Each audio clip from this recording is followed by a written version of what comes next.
In the last lecture, we were talking about uh, nth roots of a complex number. So there are four steps to find nth roots of complex numbers, and we have seen the examples on the nth roots also.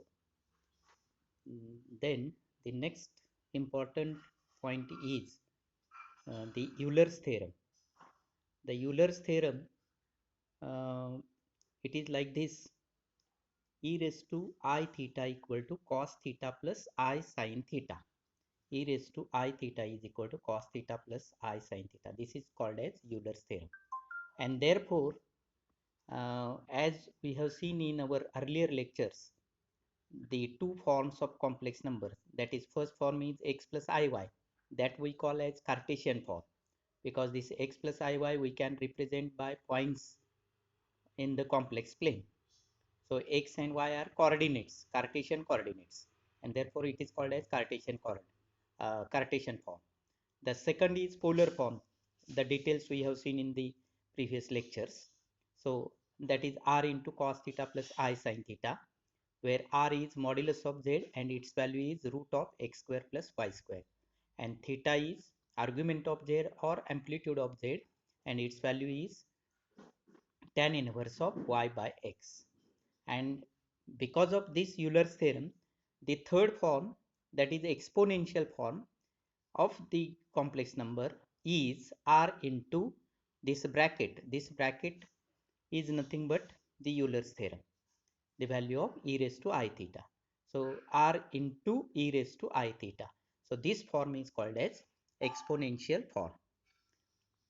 Uh, so e raised to I theta is cos theta plus I sin theta, is known as Euler's theorem.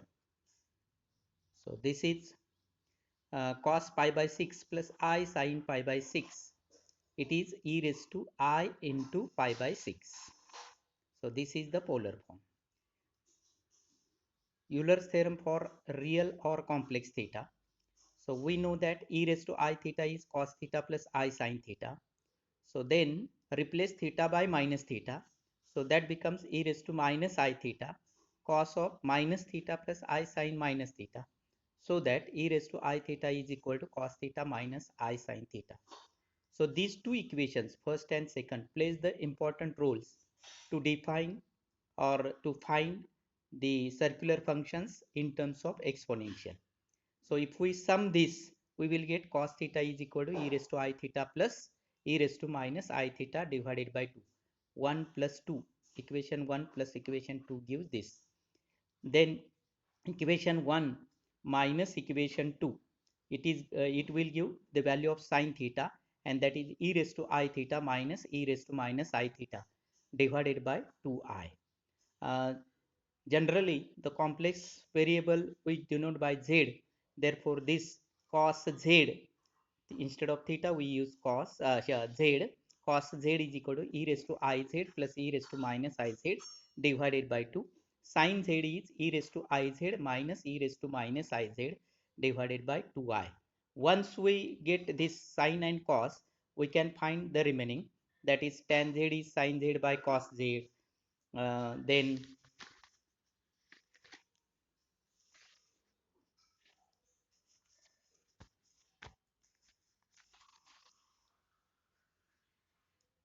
sec z is 1 upon cos z, cosec z is 1 upon sin z, cot z is 1 upon tan z or cos z upon sin z, etc. So these are the values of trigonometric functions. Then the next functions, they are hyperbolic functions. So hyperbolic means sin h denotes for hyperbolic. You pronounce it as sin hyperbolic theta is equal to e raised to theta minus e raised to minus theta divided by 2. Cos hyperbolic theta is equal to e raised to theta plus e raised to minus theta divided by 2. So these are the definitions of hyperbolic functions. We define sin hyperbolic theta like this, cos hyperbolic theta like this, so that the remaining we can find tan hyperbolic is sin by cos, cot is 1 by tan or cos by sin, sec means 1 upon cos, cosec means 1 upon sin, etc. So these are the various values of hyperbolic functions. Then there are relations between hyperbolic and circular functions. So these are called as trigonometric functions or circular functions, sine z, cos z, etc. And hyperbolic, tan hyperbolic z, sine hyperbolic z, they are called as hyperbolic functions. So there are some relations between them. So the first relation is sine I x is equal to cos hyperbolic x. Second one is cos I tan ix, something mistakes, some mistakes are there. Sin ix is equal to cos hyperbolic x, then tan ix is equal to I tan hyperbolic x, cos ix is equal to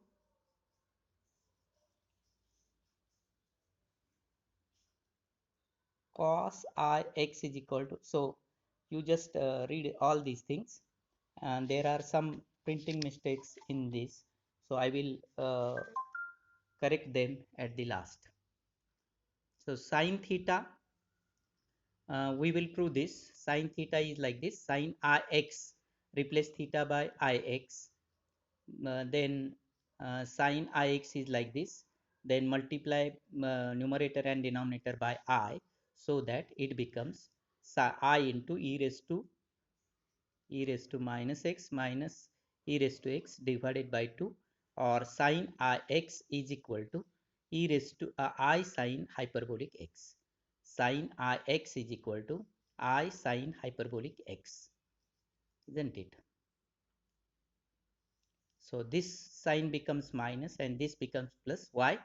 Because 2i into I is 2i square. I square is minus 1. So instead of minus 2, we are taking 2. And therefore this one becomes e raised to x minus e raised to minus x divided by 2. And therefore the proof of first is over. Similarly, some remarks are there. Sin hyperbolic ix is equal to I sin x, cos hyperbolic ix is equal to cos x, tan hyperbolic ix is equal to I tan x, sin hyperbolic 0 is 0, tan hyperbolic 0 is 0. Formulae for hyperbolic functions, fundamental formulas are these one. Sin hyperbolic minus x is minus sin hyperbolic x, cos hyperbolic minus x is cos hyperbolic x, cos hyperbolic x plus sin hyperbolic x is equal to e raised to x, cos hyperbolic x minus sin hyperbolic x is equal to e raised to minus x, cos hyperbolic square x minus sin hyperbolic square x is equal to 1, sec hyperbolic square x plus tan hyperbolic square x is equal to 1, cot hyperbolic square x minus cosec hyperbolic square x is equal to 1. Then these are the addition formulae. Sin hyperbolic x plus minus y, sin hyperbolic x cos hyperbolic y, plus minus cos hyperbolic x sin hyperbolic y, cos hyperbolic x plus minus y is equal to cos hyperbolic x cos hyperbolic y, plus minus sin hyperbolic x sin hyperbolic y.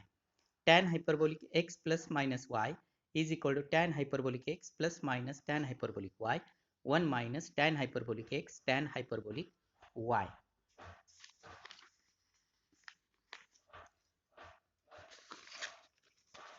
Then multiple formulae, that is sine hyperbolic 2x is equal to 2 sine hyperbolic x cos hyperbolic x, cos hyperbolic 2x is equal to cos hyperbolic square x plus sine hyperbolic square x, or 2 cos hyperbolic square x minus 1, or 1 plus 2 sine hyperbolic square x. Tan hyperbolic 2x is 2 tan hyperbolic x upon 1 plus tan hyperbolic square x. Sine hyperbolic 3x, that is 3 sine hyperbolic x plus 4 sine hyperbolic square x. Cos hyperbolic 3x, 4 cos hyperbolic cube x minus 3 cos hyperbolic x. Tan hyperbolic 3x, 3 tan hyperbolic x plus tan hyperbolic square x upon cube x upon 1 plus 3 tan hyperbolic x. Then these are the factorization formulae. Sine hyperbolic x plus sine hyperbolic y is equal to this one. Sine hyperbolic x minus sine hyperbolic y, this one. Cos hyperbolic x plus cos hyperbolic y is equal to this one. And cos hyperbolic x minus cos hyperbolic y is equal to this one. So from the exam point of view, any formula from these can be asked. So the first example is to prove that cos hyperbolic square x minus sin hyperbolic square x is equal to 1. So what is cos hyperbolic x? E raised to x plus e raised to minus x divided by 2. Its square minus e raised to x minus e raised to minus x divided by 2. Its square. So just square it. The denominator square is 4. 4 here, 4 here, common. Then just add what you are getting, this 2 and this 2. 2 plus 2, 4. This term cancels with this, and only 4 remains. 1 by 4 into 4, that is 1. So thus we have proved cos hyperbolic square x minus sin hyperbolic square x is equal to 1. In the next lecture, we will see some more proofs. So as I have told you, these are the corrections. Sin ix is I sin hyperbolic x, tan ix is I tan hyperbolic x, and cos ix is cos hyperbolic x. These three remains the same. So you have to prove all these results similarly. So thank you. Stay home, stay safe.